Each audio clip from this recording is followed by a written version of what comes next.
Comment sera l'humanité dans 50 ans? Un scientifique a répondu à cette question. Nikolai Kardashev, un scientifique de renom, a mis au point une échelle d'évolution à 7 paliers. Allant du type 0 au type oméga, elle nous permet de nous faire une idée de ce que pourrait être l'humanité à son apogée, et croyez-nous, à partir du type 5, ça n'a plus aucun sens. L'humanité sait exploiter toutes les énergies de sa planète, que ce soit les basiques ou celles un peu plus exotiques comme l'énergie de la foudre.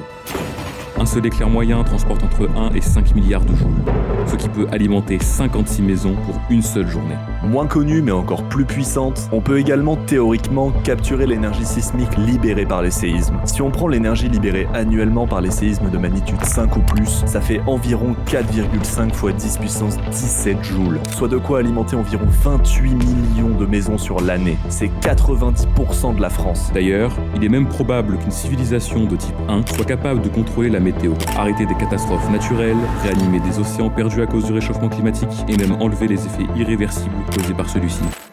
Le niveau devient littéralement solaire, car une civilisation de type 2 est aussi à l'aise avec l'espace que le gouvernement avec les dissolutions. Avec ses bases lunaires et ses vaisseaux spatiaux, l'humanité est capable de capturer toute l'énergie de son étoile. Mais comment? Grâce à une structure titanesque, une sphère de Dyson. En entourant le Soleil de ses immenses anneaux, la presque totalité de son énergie est transformée en électricité. Par comparaison, si on entourait complètement le Soleil avec une de ces sphères, il y aurait de quoi alimenter l'équivalent de 110 000 milliards de planètes.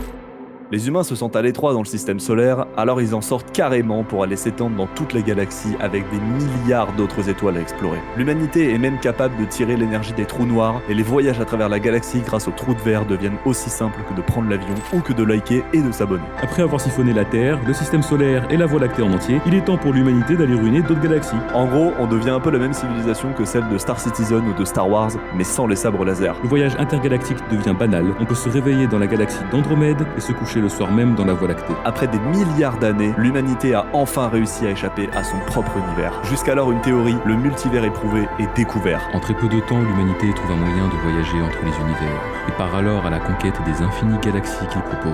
On entre en contact avec d'autres civilisations, certaines plus ou moins avancées que nous, et les humains commencent à faire ce qu'ils font de mieux. La guerre! Une fois cette guerre gagnée, évidemment qu'on la gagne, les aliens voulaient garder tout le pétrole pour eux, tout est sous notre contrôle, et plus personne n'ose défier la nouvelle race la plus puissante du multivers. Les 30 millions glorieuses sont là, et les dernières tensions se règlent diplomatiquement, bien qu'un fond de racisme existe toujours. T'es sûrement pas trompé. Après avoir épuisé tout le fun de la vie, c'est-à-dire gagner toutes les guerres et On s'emmerde! Donc dans une thématique de suicide collectif, toute l'humanité fusionne en une méga conscience qui ne vit plus dans la réalité, mais qui la devient.